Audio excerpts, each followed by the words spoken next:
This is a Frank podcast.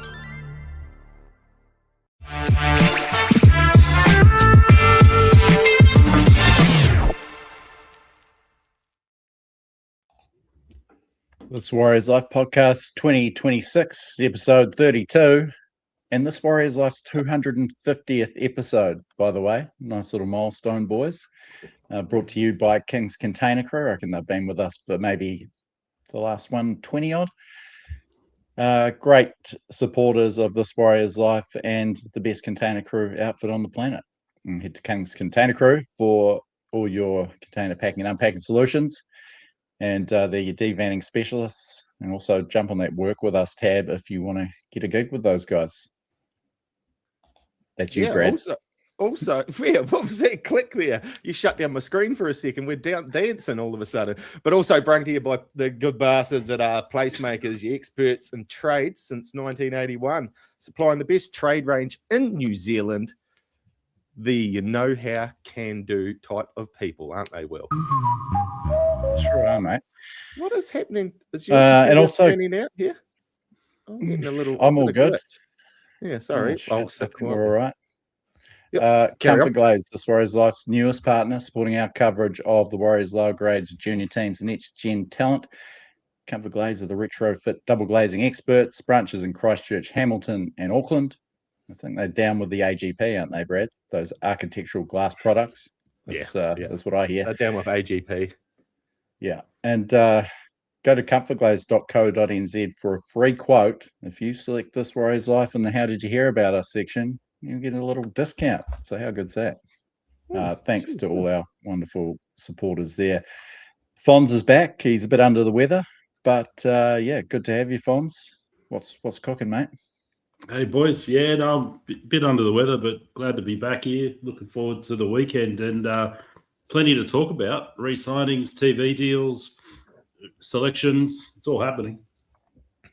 Yeah, well, big deal. You want to lead us off, Fonz, with the big TV deal that is the news that is taken over the rugby league world this afternoon? Yeah, look, I mean, it's just been announced and there's been quite a bit of speculation about it and so on. But look, I mean, I for those of you who haven't been following it, Volandis has done a deal which is estimated to be worth $5.3 billion over the 7 years starting in 2028.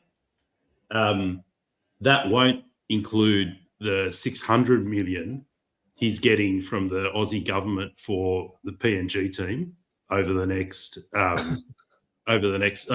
10 years, and I think some of that money also goes to the Pacific. But you got to remember, one of our teams is funded through that, right? So it's not even drawing out of the TV deal.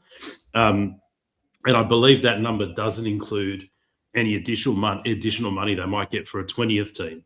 So if and when they put a 20th team in, and we'll talk about that in a sec, say in Christchurch or in southeast Queensland, then that deal would go up again. And so this is the first time since I've been an adult that rugby league has actually been paid properly.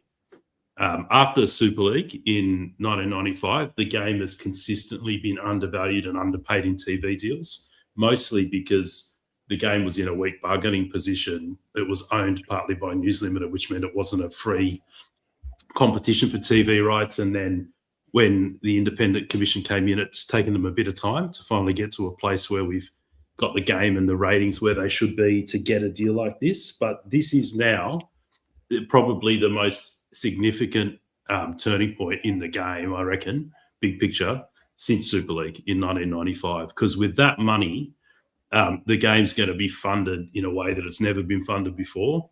And it's just absolutely now positioned to take off. So to give you an example of what that would look like. Well, what's the deal they're finishing with now as a comparison? How much larger is this deal to what they've got existing now? You know what I mean? Just so I can get my head around it.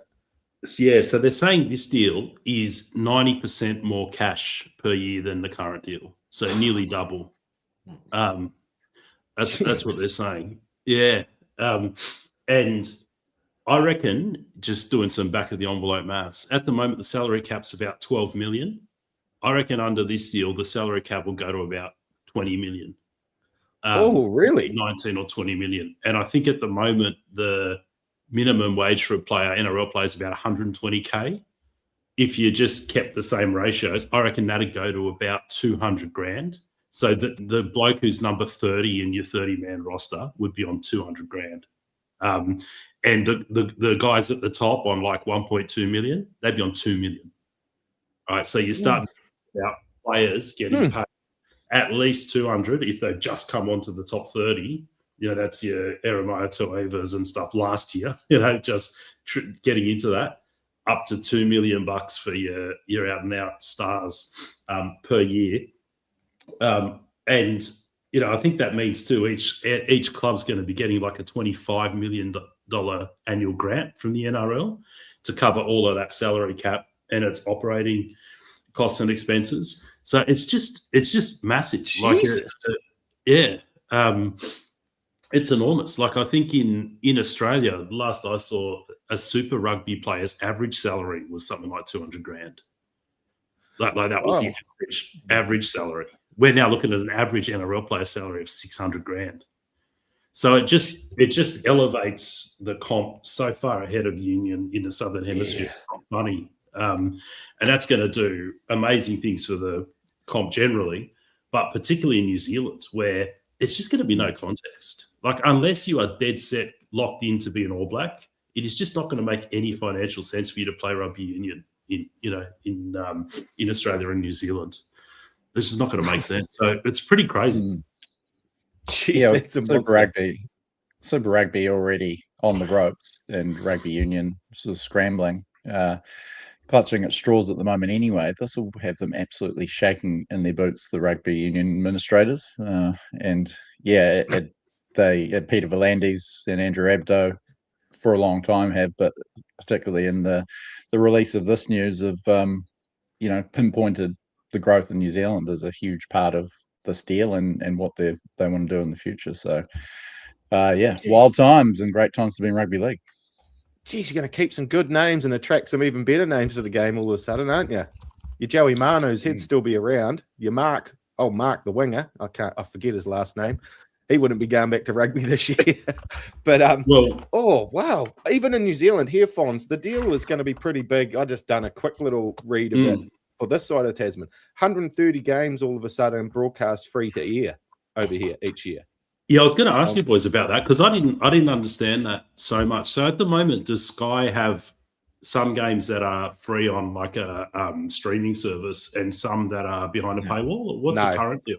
No, maybe just I think it's just a Warriors game delayed, and I'm not sure if that's every is that week. even every week?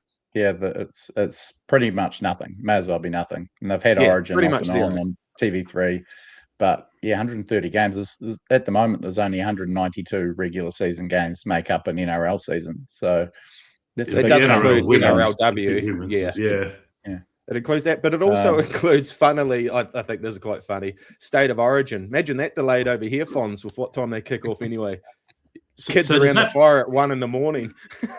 So does that mean there'll be multiple games a weekend now free to air in New Zealand then through the...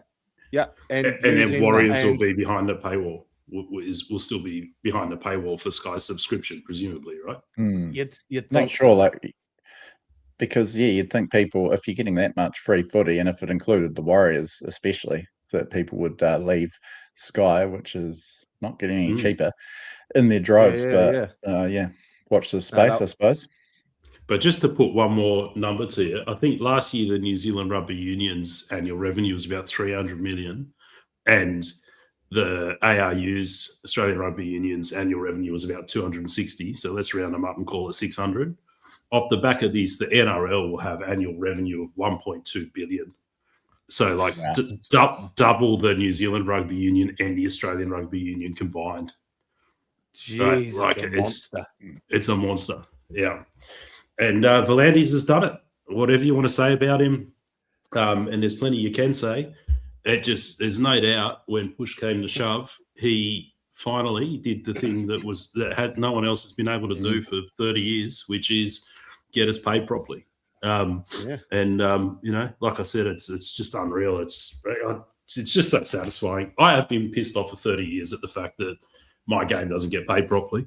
You know what I mean? And this is the first time it's finally happened. And it's happened at a time when the Warriors have got their house in order too, right? So we can capitalise on this. And New Zealand Rugby League can capitalise on this as well. Yeah, I feel a little bit sad. I don't know. I feel guilty that rugby's crumbling so fast. And I've got rugby mates, and you want to go over here and celebrate with the leagueies, but then you feel sorry for your crying rugby mates in the corner there. It's like, I feel sorry that they're actually getting so dominated. And this deal, holy shit, that's 5 more nails in the coffin. Well, we're going to have to find some players for the new teams. And I think with these kind of figures, we'll be able to pull quite a few across from rugby, I would have thought. Not immediately. I'm not saying go and try and recruit established rugby players, but I'm saying you'll be able to, really stock your pathways with better talent coming across from the other code. Well, every 15-year-old kid with any sort of talent in rugby over the last few years, and Dunedin now hanging around with my mate, all of them are vying for league contracts. None of them are trying to chase an NPC or a Super Rugby dream anymore. They all want to play NRL. Yeah, the target and goals changed already with kids 15. So 5 years' time, there's going to be talent flooding in. Yeah. And the interesting thing is it's 20th team. Will, I don't know if you've heard anything about where Christchurch's position there, but there was a lot of talk late last week that just west on the east coast, Fonz. there was a lot of talk late last week that New Zealand too was firming as the 20th team probably around 2030. Have you heard anything over there? Yeah, it's just all the media noise and from Australian outlets as well seem to with the area to the ground seem to think that that New Zealand's the front runner of Christchurch, and obviously the Warriors game here did that no harm. Showed there's an appetite for it. Great stadium, and makes a lot of sense, I guess. If Volandi's sort of dreams of expansion, another team in southeast Queensland doesn't quite sort of tick that box. It's just another sort of team in a crowded market. Whereas here, there's plenty of appeal for a number of reasons. I guess they've got to crunch the numbers will be the main thing. But if it stacks up, sounds like might be another team in NZ, which should be wild. Unbelievable. What's your thoughts, so good. I mean, okay, so it does come down to, like, if we're saying it's a $20 million salary cap and $5 million extra in the grant, so $25 million, the extra team to wash its face has to pull you another $25 million in revenue from somewhere. So if let's say New Zealand's paying, I don't know what Sky's paying, I haven't seen anything that itemizes it, but let's say they're paying $40 million a year now for the NRL. You'd think for an extra team, someone would have to stump up another 25, right? So would Sky go to 65? Probably not. So would the council down there in Christchurch be able to tip some in? I don't know. Somewhere you got to find $25 million to wash its face. And then the other question would be, is Southeast Queensland, like, is another team there going to get you another 25 out of Fox and Nine or someone else? Not sure. So, I think that a lot of it's going to come down to that. But if you put that to one side, if you look at what else they're doing, things like taking Origin to New Zealand, things like insisting in this deal that 130 games a year get played on free-to-air, that's the sort of things that you do when you're trying to build up to expanding into a market. You don't do that if you think the market's already full. So I reckon the signs are there that they're gonna put that team in there, and I'd love to see it. 29 or 2030 is been slated. Well, it is confirmed. There's a provision in there for a team to come in 2029 or 2030. You'd think that announcement would be sooner rather than later to allow wherever the new club is to start getting its act together and building a foundation. But I guess we'll hear in coming weeks, you would imagine. Yeah, coming weeks, you reckon? Good stuff. Now, what about our footy team? So just to recap, coming off the bye, have we said one word about the Warriors? Might have mentioned them in passing. 3 2-point losses in the past 4 games has kind of slowed our momentum a little bit. Plenty of positive signs in all 3 losses. I'm probably a bit glass sort of closer to half empty on that little sort of result slump, our inability to get the job done in the clutch and that sort of thing. A few weak positions on the team sheet with injuries starting to show. But yeah, we didn't hear from you last week, Fonz, post the Dolphins heartbreaker. So how do you sum up where we're at the moment? Still second on the ladder. Second on the ladder, but only won one out of our last four. Albeit the losses were close, but and against good sides. But the fact is, we're only 1 out of 4 in the last few games. I mean, the Dolphins game was high quality. We played well. Obviously, they lost their halfback early, and I reckon they probably do kick away from us if Katoa stays out there. What was it? It was 20. Was it 26-12? 20 to 26-24.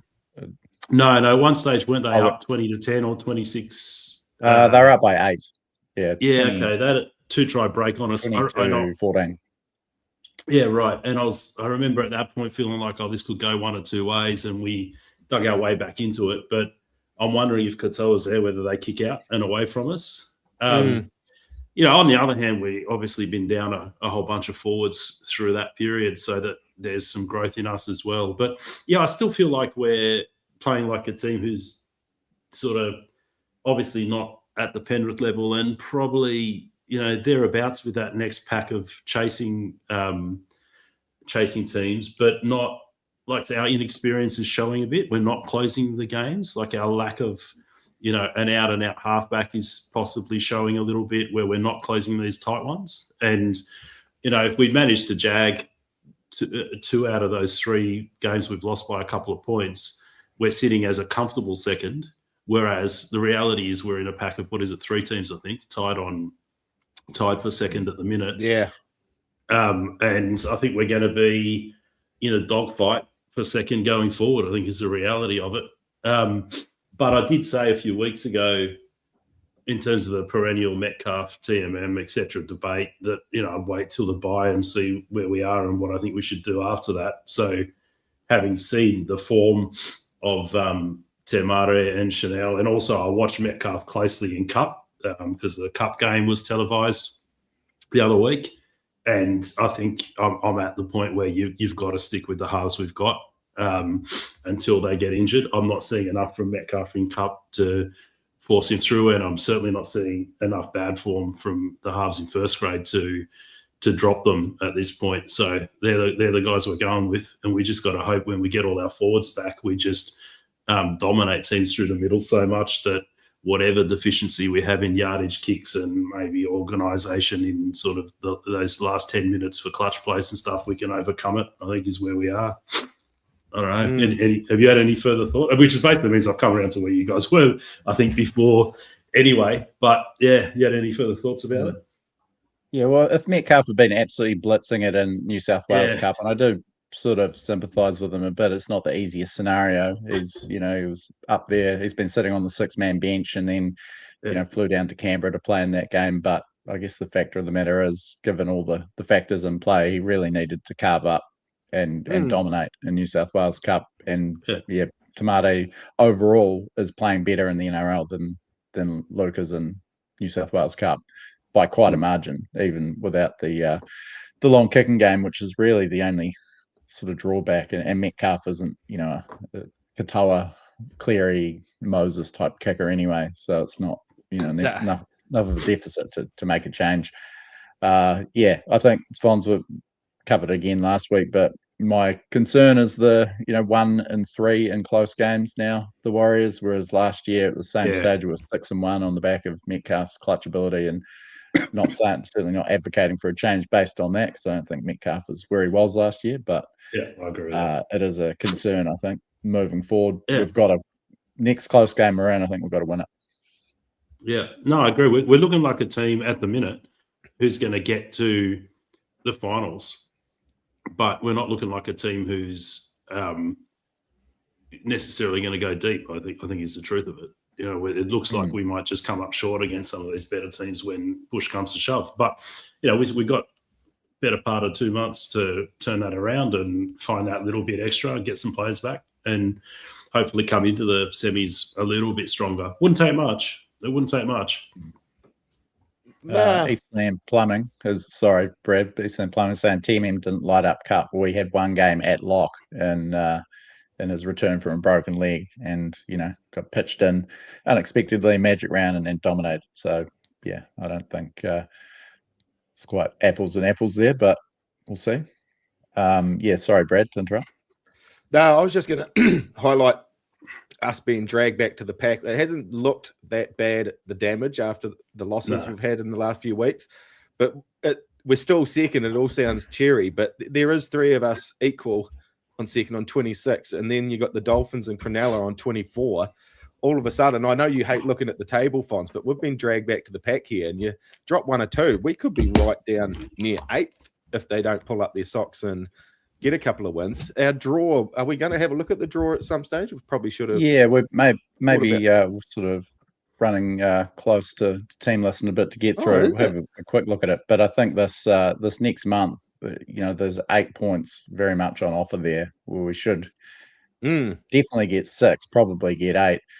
So that would really cement us in that top 2. And I think really after the season we've had, the caliber of the competition, that anything lower than second would be a disappointment, and anything below top 4 would be disaster.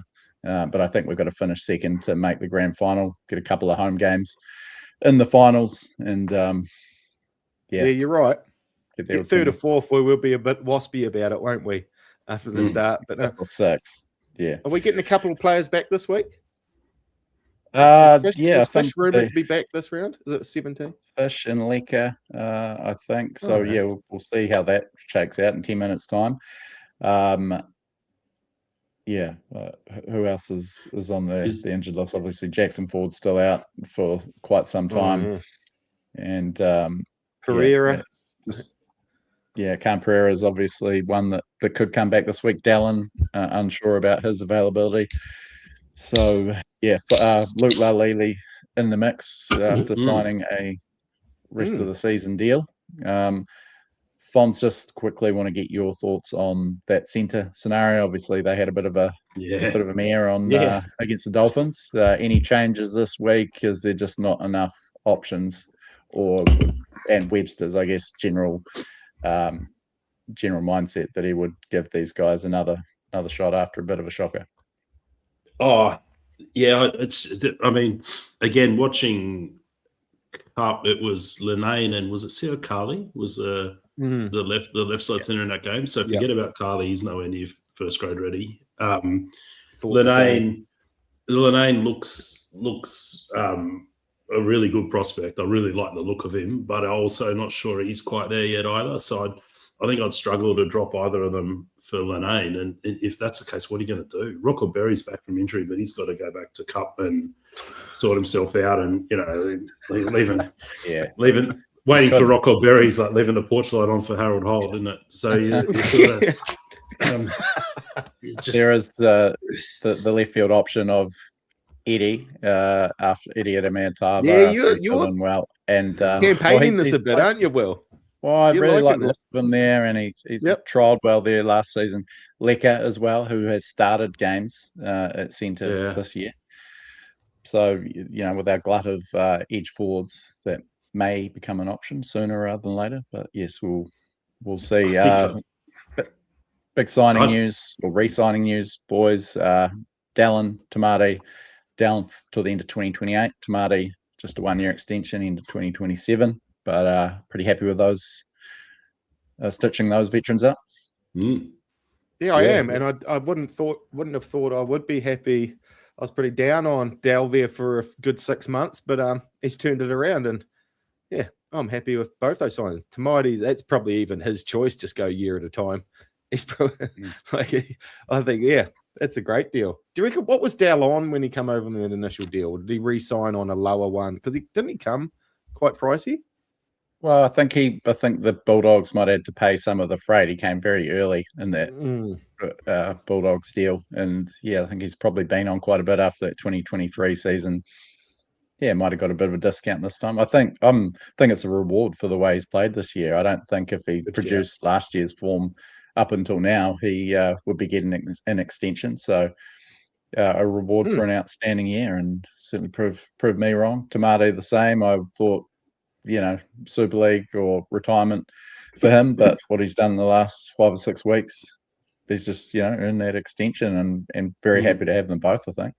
And key to get a couple of experienced guys when so much experience is heading out the door, just from a squad perspective. Oh, nice, well put.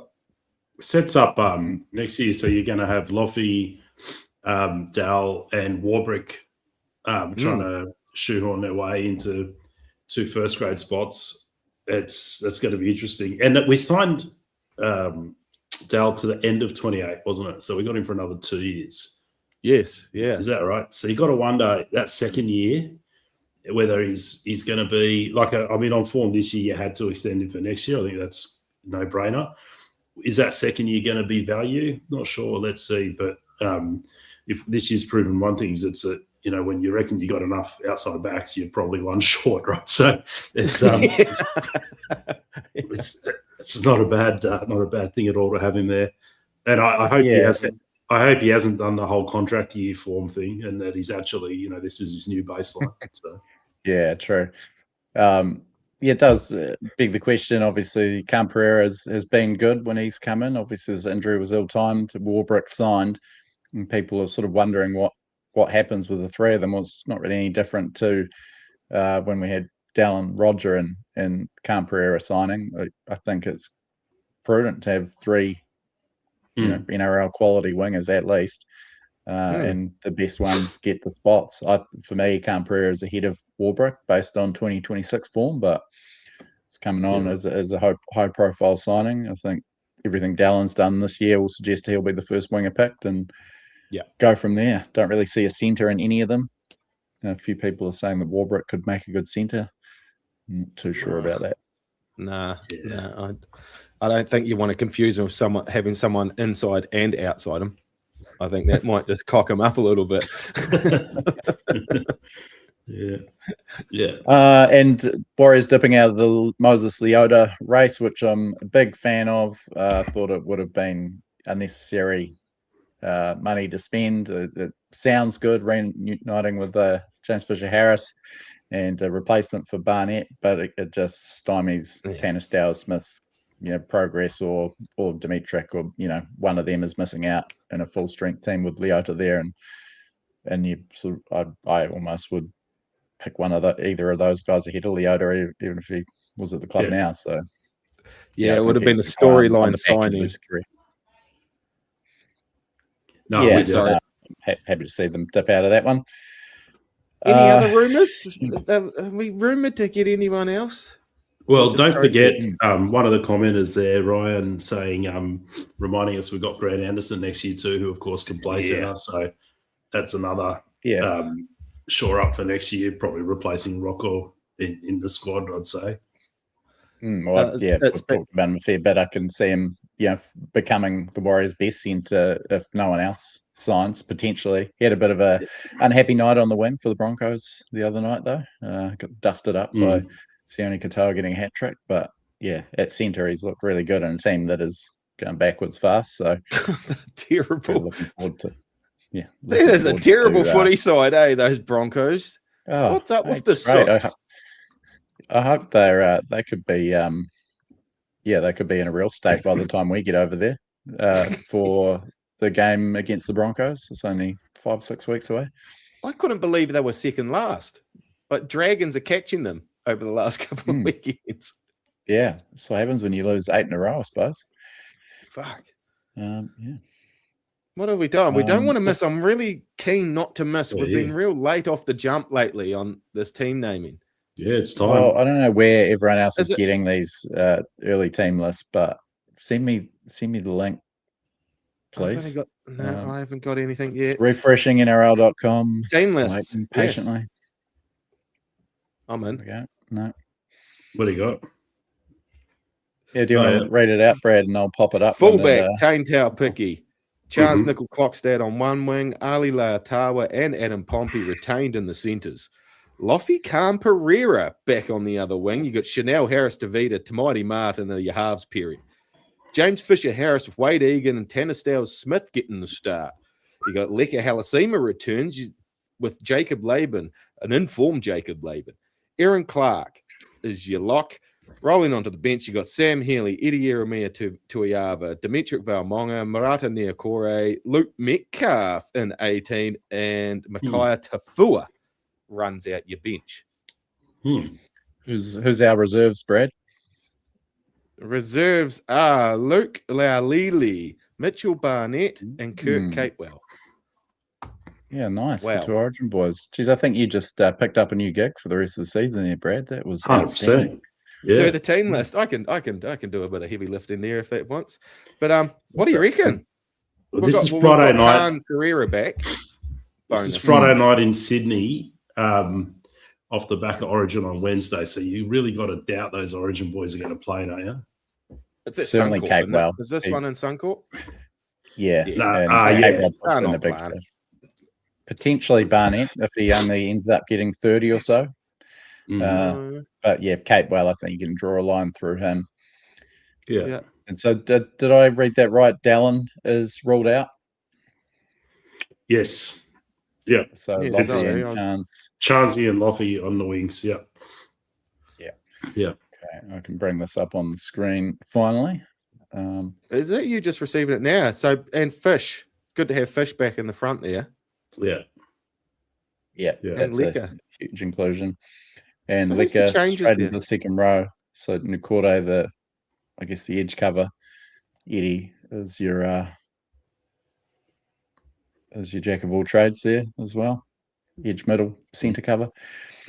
Yeah. He's going to have to play some. Metcalf again warm on the bench. So the New South Wales Cup and Jersey Fleet play on Saturday in Sydney as well. So that still allows those guys, Metcalf, Tafua, Laulili, if he's the 20th man reserve, to line up in New South Wales Cup the following day. Interesting to see Laulili actually available, given he is a West Tiger recruit. We've seen in the past mid-season recruits, even weeks later, prohibited from playing against their former club. I remember Conrad Harrell couldn't play us against us the first time. But potential, I guess, if Khan Pereira doesn't pull up, that Laulili could make his club debut for the Warriors against his former team. Yeah. Okay. Yeah. Well, I mean, there's really wasn't much else he could have done with the Origin guys out and who's available. So it's a fairly predictable team, I guess, isn't it? Really, Luke's hovering there at 18th man. Tapua's there, but Healy and Egan are both there. What's he doing there? I wonder. Is he a swapsy for like a Mitchell Barnett or something late mail? Is either one drop out if someone's available? Barnett after Origin. Yeah, it does seem like putting a hat on a hat to have three hookers in your 19 there, but it's always been one of my favourite sayings. That put a hat on. It always just really hits a nerve of me for some reason. Especially because you visualize it. You visualize someone with a hat and putting a hat on top. I'm a hat man. I know how hats work. So yeah, it really tickles. Sorry, Fonz, what were you? Well, especially there's no outside back on that bench. You got three hookers in your 19, but no outside back. So you'd think Laulili would be a better. Maybe that's the go. Maybe they're just waiting for that to be all approved and stuff before they put him in the 19. Yeah, you could be spot on there. Cool. Because Lanane's been there the last few weeks, and his name's not anywhere near the team this week. So yeah, you probably are. Ding dang do. How about that Tigers team? What have we got going on over there, Will? Tigers team, Brad.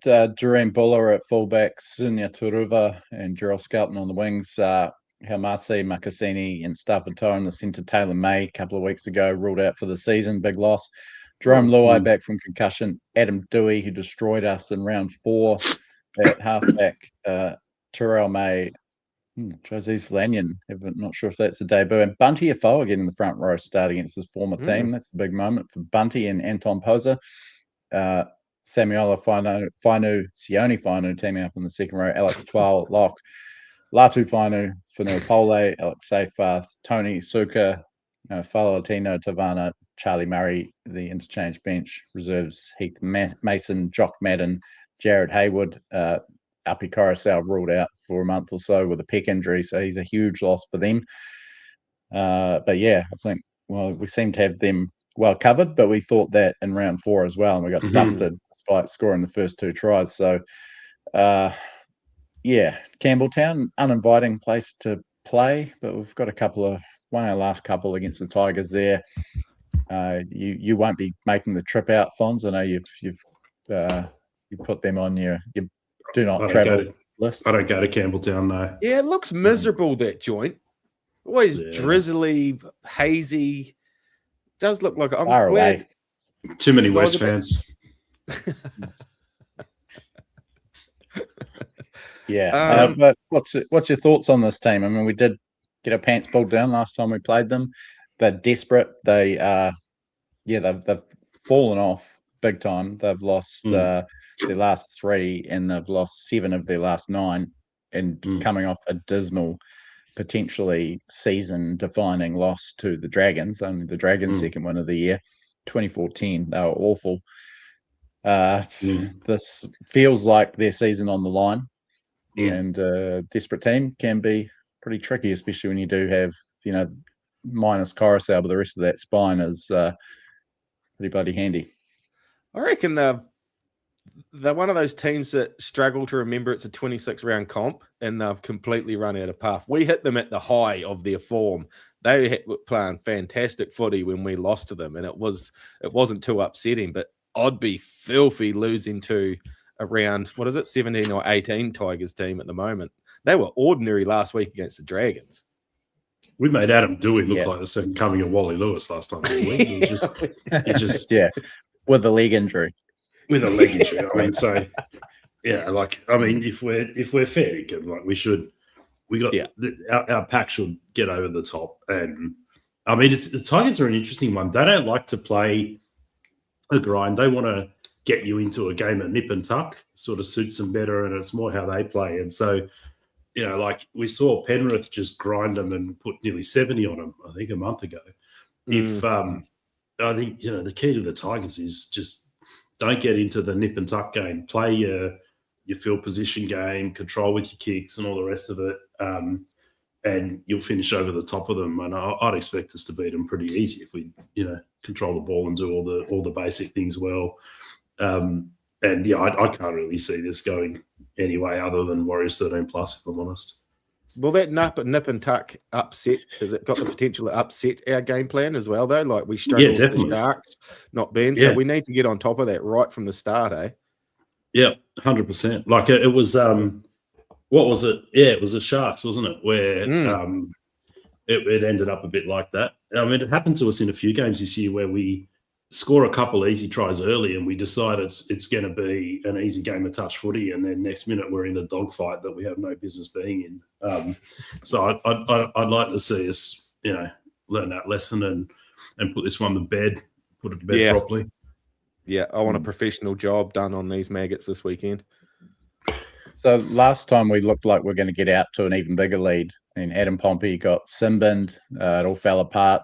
Dewey carved up. They were targeting that new edge with Metcalf and Chance at centre on it. They both had a shaky night, and it all fell apart. But I think selecting this fairly stable team, certainly 1 to 7, is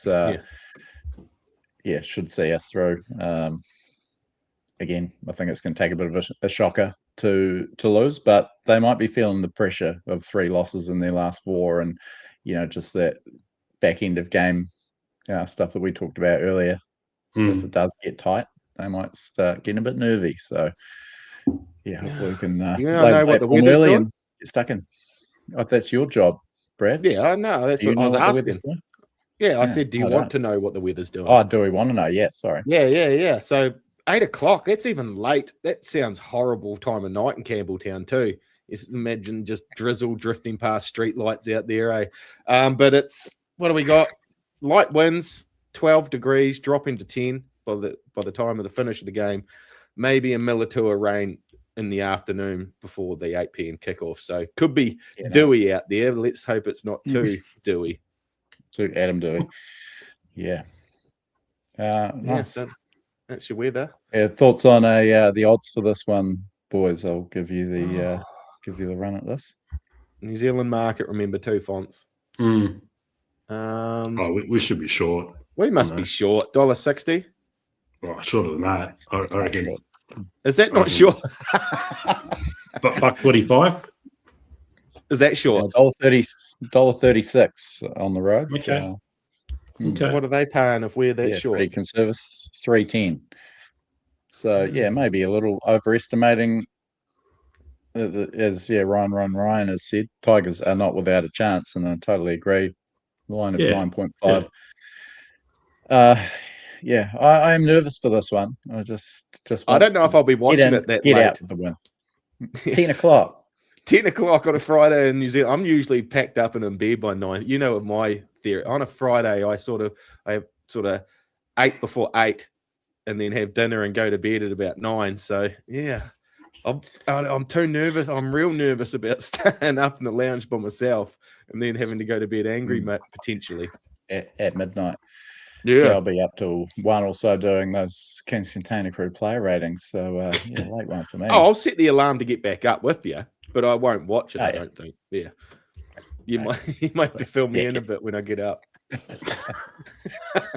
Nice one, boys. Well, we might come back to this, the specifics of the game a bit later, but we did say we're going to talk about the draw and that next month of footy, where I think we can really cement second spot. So it's Tigers into the Dragons at home, the last place Dragons. Bulldogs, which I think is a banana skin game, particularly if they can get on a bit of a roll over the next couple of weeks. They've had a couple of heartening wins, and that's a big one out at Accor Stadium, and then Gold Coast on the Gold Coast, which should be a bit of a mulligan for us. Then Penrith, obviously that's a huge one, and Brisbane, think they're done by the time we get there in round 24. South, Newcastle, Manly, tough little run home. 3 teams certainly looking to play finals. All 3 could be in the top 4 hunt. So this next month for me is really crucial. I'd love to win all 4 and just really set ourselves up for September. Yeah, what's the home and the way pattern on that again, Will? Sorry, what was that? Is it 2? So we've got 4 games remaining in Auckland. There's the Dragons, the Panthers, and then those last 2 against Newcastle and Manly. Yeah. 4 at Mount Smart, 5 away. Not All of those teams seem beatable. You can we could we should start favourites in all but the game against Penrith, and that's at home. So when you think about that, that's but it's not beyond the realms of possibility. The form we showed at the start of this year, that we could actually delete all of those games and go on an absolute tear.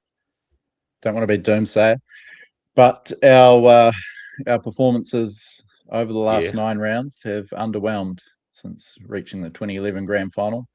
Only 3 times have we won more than we've lost in the last 9 rounds. That was 2018 and 2020. We went 5-4, so just over half. And then 2023, the big outlier, 7-2. And that last round loss was with a B team to the Dolphins. So that's the sort of run home would love to replicate. But there's been some shockers in there. Last year we went 4-5 after those ACL injuries. 2024 we only won 3 of our last 9 to tumble out of contention. We've had a 0 wins 9 loss finish to the year. A couple of 1 and 8s. So 0-9. When was that? I remember going through that. That was just 2017. So Steve Kearney's last year. Horrific. So over the last 14 seasons, our record in the last 9 rounds is 45 wins, 1 loss, 1 draw, 80 losses. So good to work on there. Jeez. And saying that, I think we'll win 6 of those, and hopefully 6 to 7, and hopefully scrape into second spot.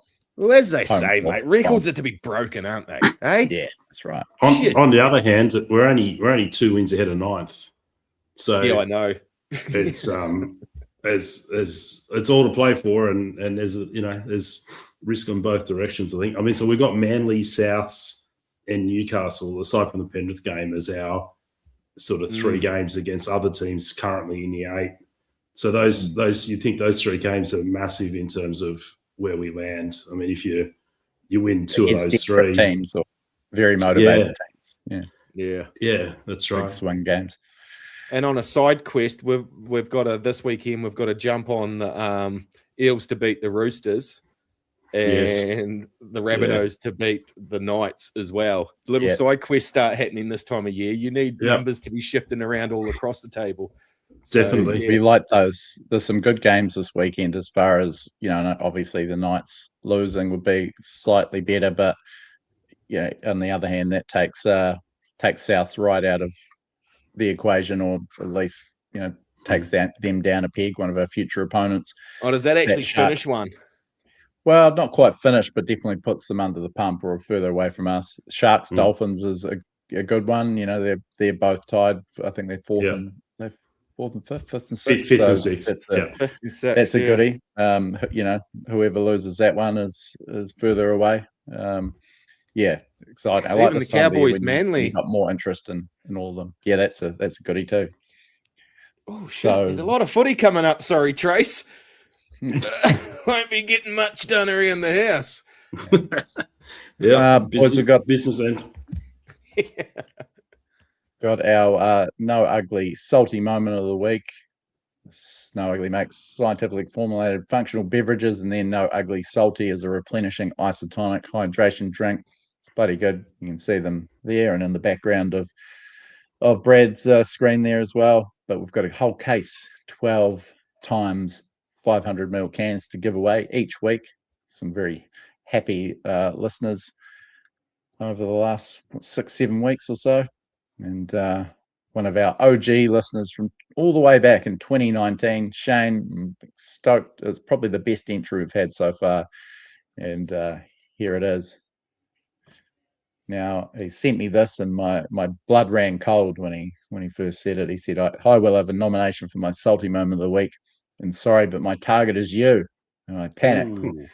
He said, despite taking a while to get over the nature of our 2 early losses this season, stoked with how the season's been playing out. Had high hopes the rest of the year. That was until I brought it crashing down when I pointed out in one of my stats articles that we were in an identical position win-loss wise with obviously the 2 major ACLs. Another parallel made his blood run cold and dented his optimism. 2026 big time. Ignorance was bliss. Can no ugly replace his missing bliss? Only time will tell, but he will get the chance to see, because this prize is heading out to you, Shane. So congratulations, mate. I love this line. I guess Heartbreakers, the price for loving deeply. Sorry to get all mushy, but that applies to the Warriors and the pod.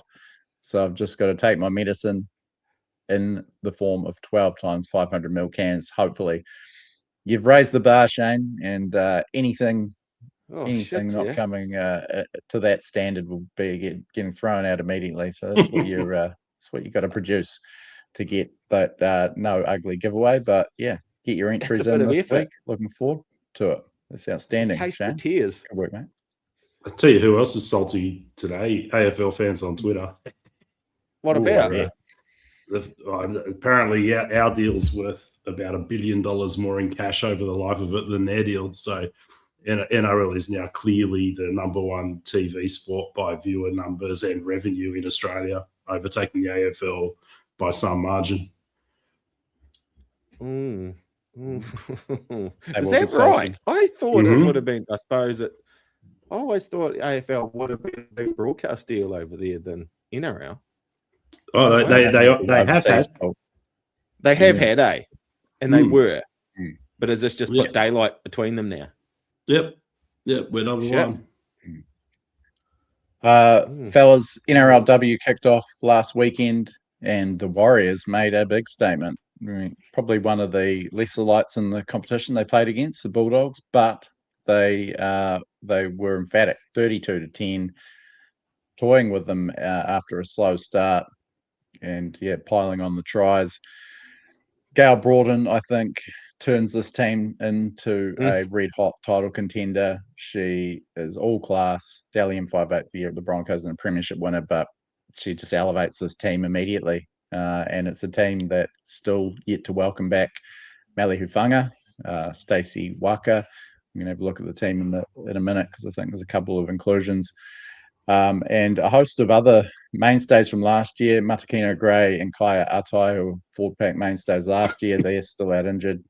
And Ivana Lautiti, daughter of Ali, is I think she's back from suspension this week. She's a huge in as well. So a lot of depth, and I thought their pack was outstanding. Harata Butler off the bench, laying a great platform.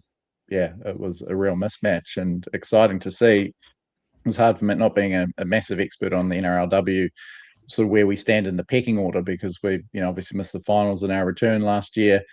Bought well and a big win. They've been installed as the third favourites for the title, and it's the Broncos and the Roosters out in front. Last year's grand finalists at $2 something, and the Warriors at $5.50. Then you go down to the fourth line, the Titans at $26. So really, we're being sort of slated as one of the only three teams that can realistically win it at this stage. So pretty exciting for the I did watch Wahine. that game. You're right. It was a bit messy first 15 minutes. It was never really completing anything, but then they got into the swing of things. So that Gail Broughton, she's a footy player, isn't she? Just looks different with ball in hand, and even a kicking game, decent kicking game. Who was taking the conversions? Was that Patricia Malipo, it was the halfback? Patricia. She struggled with the boot early. Yeah, she's a classy player too. Good game. Arpy Nichols at the back as well, the veteran. That's the other name I was trying to think of, Arpy Nichols. Yeah, interested to see if she's been around for a long time. If she sort of was still at that level, I thought she was brilliant. To hand in a few tries, a couple of try assists, and another one that caught my eye on debut. 32 years of age, a former Australian rugby union halfback, Jasmine Hurawai. She came on as at dummy half. I thought she was great. Had a hand in a try, key hand in a try, and just thought she looked like a real weapon. Just so much depth. I'm very excited about following them a bit more closely this year. I'm going to. Who they got this weekend? They have the Raiders, who had a good win over the Dragons last in round one there, and so it should be a good game. We're warm favourites though. I think about the $1.40 market is over there, and just put this one up on the screen. See if there are some inclusions, and yes, up in there you go. Stacey Waka will make her club debut. The rugby union great, who was sensational for the Broncos when she got her chance on the Broncos wing a couple of years ago. Who else have we got in there? Taisha Akane Nasio has moved into the centres, and it looks like a fairly similar lineup. Ivana Lautiti does get her return from suspension on the bench. Really illustrating the depth that the Warriors have got there. A couple of injuries and suspensions from last week. Moana hip drop suspension. Peyton Takimoana, the winger, did a shoulder, I think. And was there Laishon Albert Jones, who was good off the bench. She has been ruled out injured by the looks of things. But very exciting to see Stacey Waka. So much strike in a team that already looks to have a lot of strike. Plus that combination with Broughton. When Hufanga comes back, this team is going to be scary to play against. Yeah, that's loose. I just can't wait for that to happen. Interesting too. Mackenzie Wiki, that's Ruben's daughter in the Canberra team, correct? Yeah. So another legacy one. They're the handy team. Zahara Tamara at halfback. What? Am I right in saying she has pledged her allegiance Tamara to to the Kiwi Ferns. Am I right in saying that? I think it might be her. Some quality players there. Jillaroos start. Samaima Taufa at lock. She had a blinder when we called that Jillaroos Kiwi Ferns game in Christchurch, Brad. Mm-hmm. But yeah, I think we should have them fairly well covered. Is that another Tamara at hooker? Obviously, is that a sister? It Must be a sister there, surely. Yeah, interesting. Yeah. Oh, well, and what time was that all happening, Will? That one is on. Bear with me, Brad. Yeah, sorry, I should have. It's Sunday 2 p.m. New Zealand time. So a couple of days removed from the boys playing, and be ready for some more Wires action. And there is more Wires action on Saturday. And stay tuned for the ComfortGlaze lower grade report on Sunday afternoon sometime. I'll run the rule over those highlights, or if there's any full coverage, and bring you a bit of a match report. But thanks to ComfortGlaze for allowing us to cover these lower grades and junior teams a bit more. But key matches are Lidcombe Oval double header. Lidcombe Oval, geez, that takes you back to the 80s, the buckets and blood era of Western Suburbs Magpies. And been out to Lidcombe, Fons. It's not quite as far as Campbelltown, I believe. Lidcombe's just down the road. Lidcombe Oval's a nice little place, actually. Yeah. Oh yeah, sweet. Well, if you at a loss on Saturday afternoon, you can head out there. 1:30 local time. Our Jersey Flag team takes on West Tigers. We went down 36-30 to them around 4.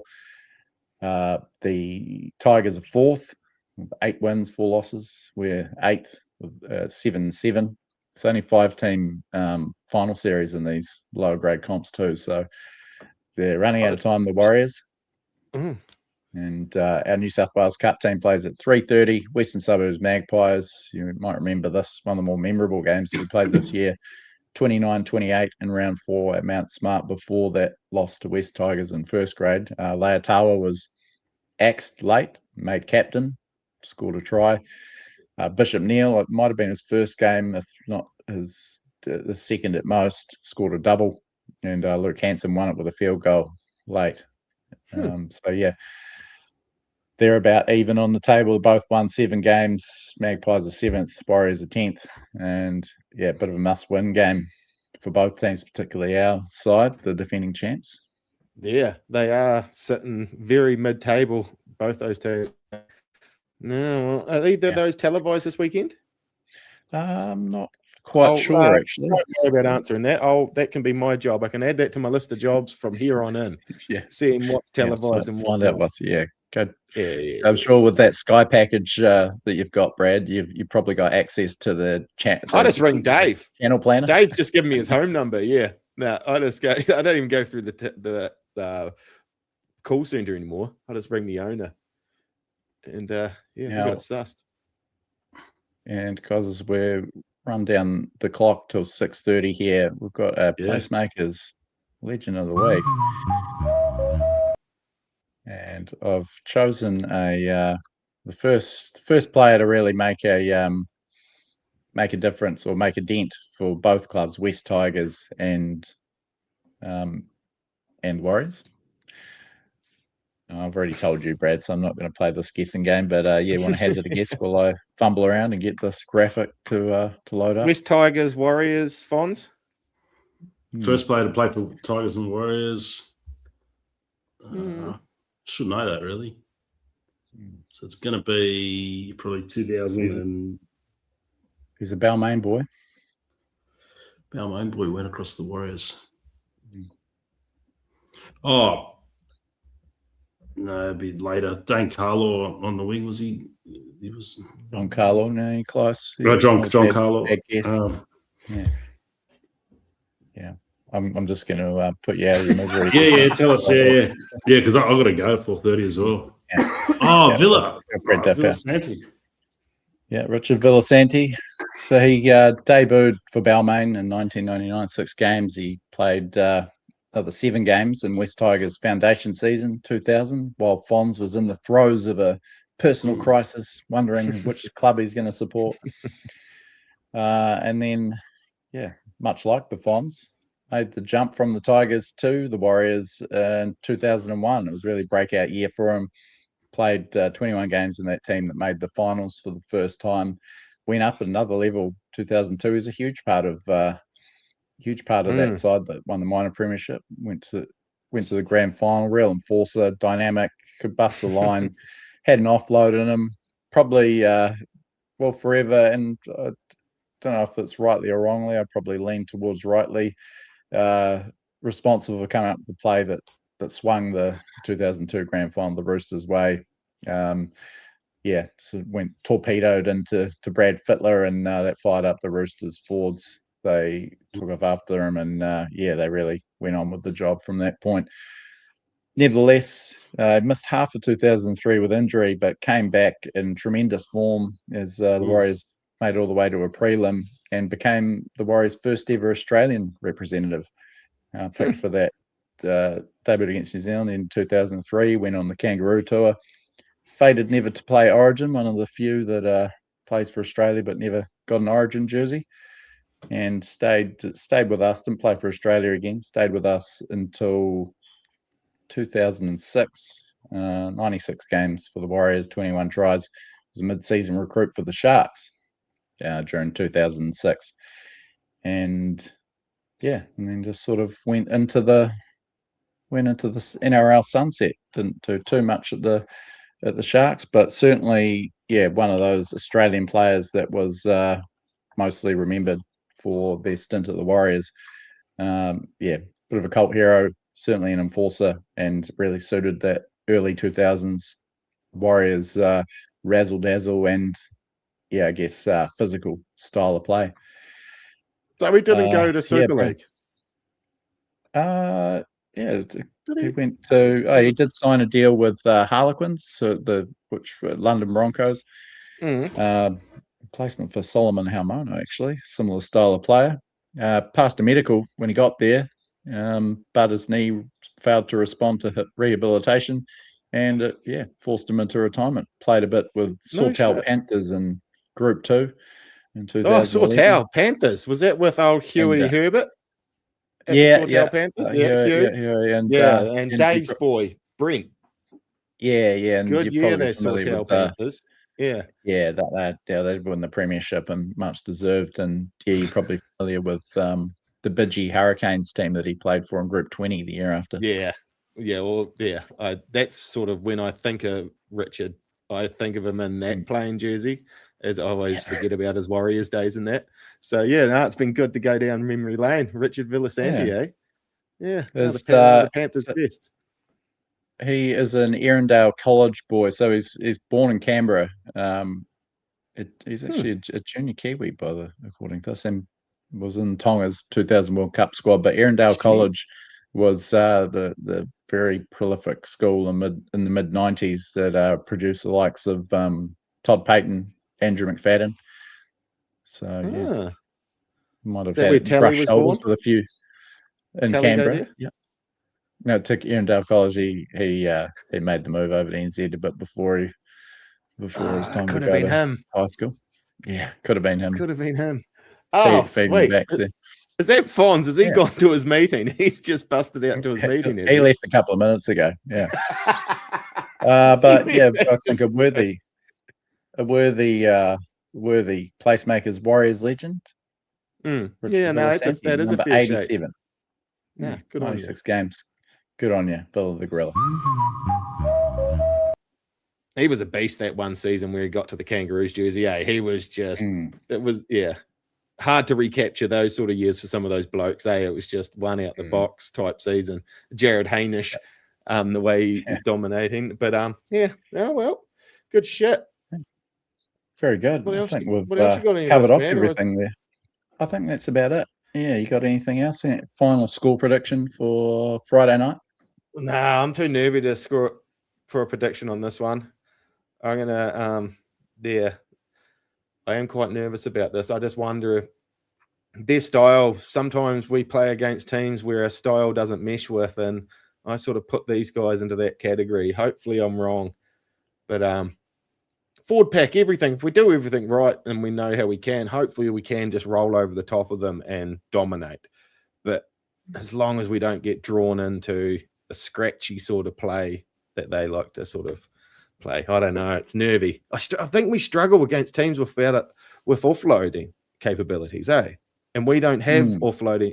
We don't play offloads that much, so we're not really, more conservative. Yeah. I'm going for a scrappy 24-14 win. Get a win. Couple of late tries to make it look a bit more comfortable than it actually was across the 80 minutes.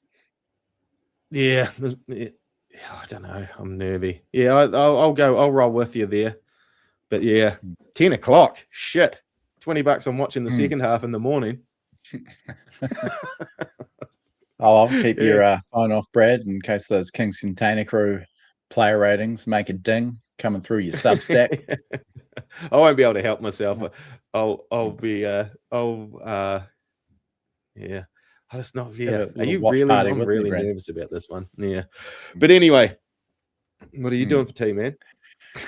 I don't want to say because you'll flip out. Oh, what would make me? You're having Mexican, eh? Yeah, just some little tacos. Oh yeah, sort of the same as burritos, but in crunchy form, eh? Well, a burrito you cook in the. I know it's enchilada you cook in the oven. Yeah, see, they're all the same. It's all the same. They've got you tricked. Every single dish is the same in a different carcass.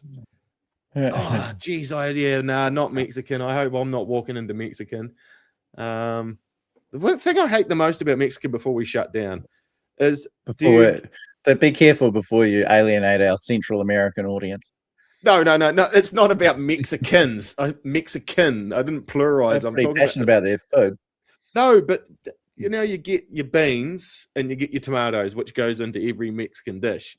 Both brand like Watties do both the tomatoes and the beans, but one's got a tear lid and the other one you got to open with a can opener. And every time you're like, "Oh, why? What's going on, man? Why is the left hand not talking to the right?" Like, so you can easily peel one off, but then you got to get an extra utensil out for the same branded tomatoes. No, you got to go get into that international aisle, mate. Get some, No, I hang around the noodles. I'm more of a stir fry noodly guy. I lean that direction. But anyway, these guys will be sick of this. Shall we shoot off? Yeah, this sounds like off-air chat, really. So thanks for joining us, everyone. Thanks to Kingz Container Crew, PlaceMakers, ComfortGlaze. Great to have those guys on board, by the way. And No Ugly. Get your entries in.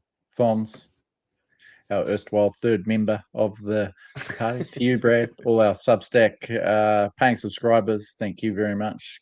Get in there for some exclusive content. And I think that covers everyone, doesn't it, Brad? Thanks to you, mate. Yeah, it does. Perfect. Easy. Enjoy yourself, mate. Frank Podcast as well. Thanks to Frank Podcast and the team there, of course. Sounds good. Yeah, that'll do. Until next time, look after yourselves and each other.